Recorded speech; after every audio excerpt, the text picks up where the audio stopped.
Hello everyone, मैं राकेश स्वागत करता हूं आपके अपने इंग्लिश के नए यूट्यूब चैनल पर। आपने देखा था पिछले वीडियो में कि पिछली वीडियो आपकी नाउन की हुई थी और मुझे उम्मीद है कि वो वीडियो सबको काफ़ी पसंद आई होगी, क्योंकि हम लोगों ने नाउन पाथ में इंग्लिश लैंग्वेज से लेकर साउंड से लेकर लेटर तक का सफ़र किया था। तो आज की चर्चा उससे आगे आपके साथ होगी और ये आपका दोस्त, आपका भाई, आपका गुरु करेगा। तो चलिए बिना समय गवाए चलते हैं अपने सेशन की ओर। आपने देखा इंग्लिश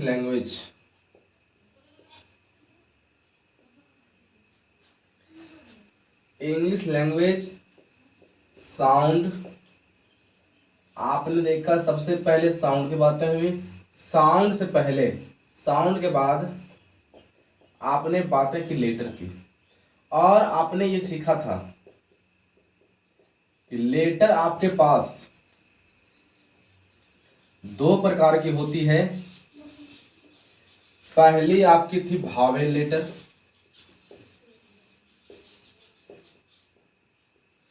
दूसरी आपकी थी कॉन्सोनेंट लेटर।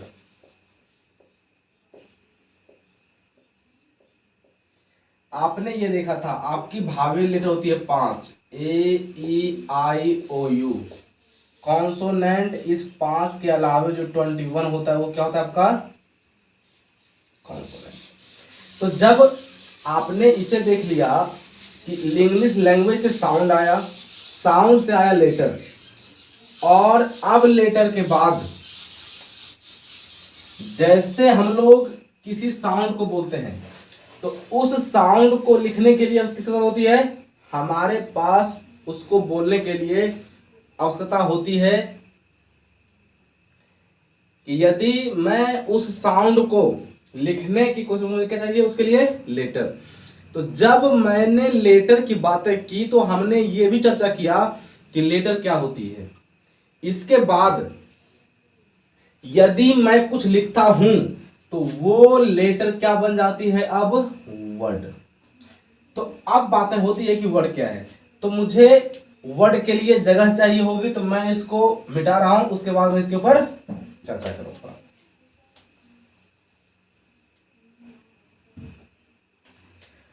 आपने देखा वर्ड, आपको पता है कि यदि किसी वर्ड की बातें की जाए तो उस वर्ड को लिखने का वे क्या है? हमारा लेटर है। मान लिया जाए कि यदि मैं लिखूं एप्पल, तो हमने देखा कि एप्पल एक वर्ड है और इस मीनिंग भी है, और ये वर्ड हमारा बना हुआ है किस लेटर से? ए भी लेटर, पी भी लेटर, एल भी लेटर, ई भी लेटर। तो आपने देखा कि एक वर्ड फॉर्मेशन में आपकी भावेल और कॉन्सोनेंट दोनों लेटर मिलकर एक कंपाउंड बना सकती है और वो बन सकती है वर्ड। ऐसा नहीं है कि वर्ड का मतलब क्या हुआ कि आप किसी भी भावेल कॉन्सोनेंट को जोड़ दें, कॉन्सोनेंट कॉन्सोनेंट को जोड़ दें, क्या हो जाएगी? वर्ड। जो वर्ड होगी उसकी रियल मीनिंग चाहिए, उसकी कोई अलग मीनिंग होनी चाहिए। ऐसा नहीं है कि मैंने बोल दिया PAE ये भी लेटर है, कंपाउंड है, ये बन गया वर्ड। ये वर्ड नहीं हुआ।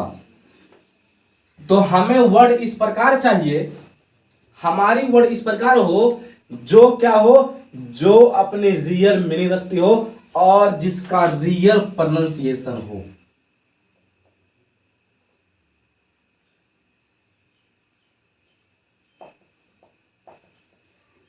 जिसकी रियल मीनिंग हो, जिसका रियल क्या हो?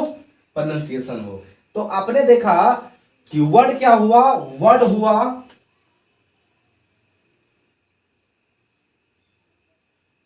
रियल मीनिंग प्लस उनका प्रोनाउंसिएशन। तो जब आप किसी वर्ड को लिखते हैं तो उस वर्ड को लिखने में आप हेल्प लेते हैं लेटर की। जो लेटर आपके पास क्या होती है 26 होती है, और उसमें आपका 5 होता है वॉवेल, और उस 5 के अलावे होता है सारा कॉन्सोनेंट। और जब आप उस कॉन्सोनेंट लेटर को और वॉवेल लेटर को एक कंपाउंड में तैयार करते हैं और उससे इस प्रकार का वर्ड बनाते हैं जिसकी रियल मीनिंग हो। ऐसा नहीं है कि आपने कोई भी लिख दिया, आपने लिख दिया ए बी सी या सी ए बी, तो इसकी कोई मीनिंग आ जाए, इसकी कोई मीनिंग नहीं आई और ये आपका वर्ड नहीं हो सकता। वर्ड का अर्थ हुआ कि जिसकी रियल मीनिंग आए, जिसकी रियल मीनिंग होती है और जिसका प्रोनाउंसिएशन संभव होता है, वही आपका क्या होता है, वो आपका होता है वर्ड। अब यदि आप देखेंगे तो आप पाएंगे यदि वर्ड को आप बना रहे हैं, यदि वर्ड को आपने लेटर लिखकर उसे वर्ड बनाया, तो इसका अर्थ है कि वो क्या है आपका, वो है आपका वर्ड फॉर्मेशन।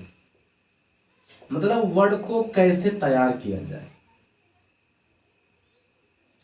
तो अब वर्ड फॉर्मेशन को जानने के लिए हमें एक स्टेप होती है जिसे आप बोलते हैं एफिक्स, प्रीफिक्स, सफिक्स और रूट। अब देखिए, यदि मैं एफिक्स की बातें करता हूं, एफिक्स का अर्थ ही होता है वर्ड फॉर्मेशन। मतलब क्या, जिसके माध्यम से आप वर्ड बनाएं। जैसे मैंने एक वर्ड लिया काउंट, तो हमें पता है इस काउंट का अर्थ होता है गिनना। गिनना की बातें करेंगे तो ये क्या है, एक वर्ब की तरह ट्रीट हो रहा है। गिनने की क्रिया क्या होती है, गिनना। यदि आप इसके आगे एफिक्स करते हैं अन, यदि आपने प्रीफिक्स किया यहां अन, तो ये क्या हुआ, अनकाउंट। मतलब क्या, अब सर ऐसी गिनने की बातें हो रही है जो गिना ना जा सके। तो आपने क्या देखा कि यदि आपने काउंट को देखा तो काउंट क्या हुआ, एक वर्ड है जो क्या बना हुआ है, जो बना हुआ है लेटर से, और इसकी रियल मीनिंग क्या है, इसकी रियल मीनिंग है गिनना, जो क्या है एक वर्ब है। मतलब इसका हुआ कि गिनने की क्रिया क्या हुई आपकी, वही गिनने की क्रिया को क्या कहा आपने, काउंट का। तो हुआ क्या, ये एक वर्ब हुआ। अब यदि आपने इसमें अन को इसके पहले ऐड किया, जैसे आपने अन को प्रीफिक्स किया, तो आप क्या देखेंगे कि ये अब क्या हुआ, ये बना अब अनकाउंट, मतलब जिसे आप ना गिन सकते हो। जैसे आपने इसमें अब प्रीफिक्स किया, सफिक्स किया सॉरी, एबल, तो ये क्या हुआ, अनकाउंटेबल। तो अब क्या देखेंगे, अनकाउंटेबल, जो गिनने के योग्य ना हो। अब क्या बना, अब ये बन गया आपका एडजेक्टिव। तो आपने देखा कि सर काउंट के द्वारा ही सारा तैयार हुआ, तो ये क्या हुआ, रूट हुआ। मतलब क्या कहा आपने, रूट। एफिक्स में क्या होता है, रूट होता है। अब क्या होता है, प्रीफिक्स होता है। अब क्या होता है, सफिक्स होता है। तो आपने देखा कि जब आपने किसी रूट में प्रीफिक्स को ऐड किया तो ये क्या हुआ, एक नई वर्ड बनी। फिर से आपने उसमें जब सफिक्स लगाया एबल, तो फिर से क्या बनी, वो बनी अनकाउंटेबल। इसका मतलब हुआ कि पूरी की पूरी वर्ड क्या हुई, अनकाउंटेबल। इसका मतलब है अब ये क्या हुआ, अब ये आपके लिए न्यू वर्ड तैयार हुआ। मतलब वर्ब था, वर्ब से क्या बना अब ये बन गया एडजेक्टिव। तो आपने क्या देखा कि हो सकता है यदि वर्ड फॉर्मेशन की बातें हो तो हमारी जो परफिक्स है उसकी पहले से कोई मीनिंग हो सकती है। मैं इसके लिए जगह बनाऊं,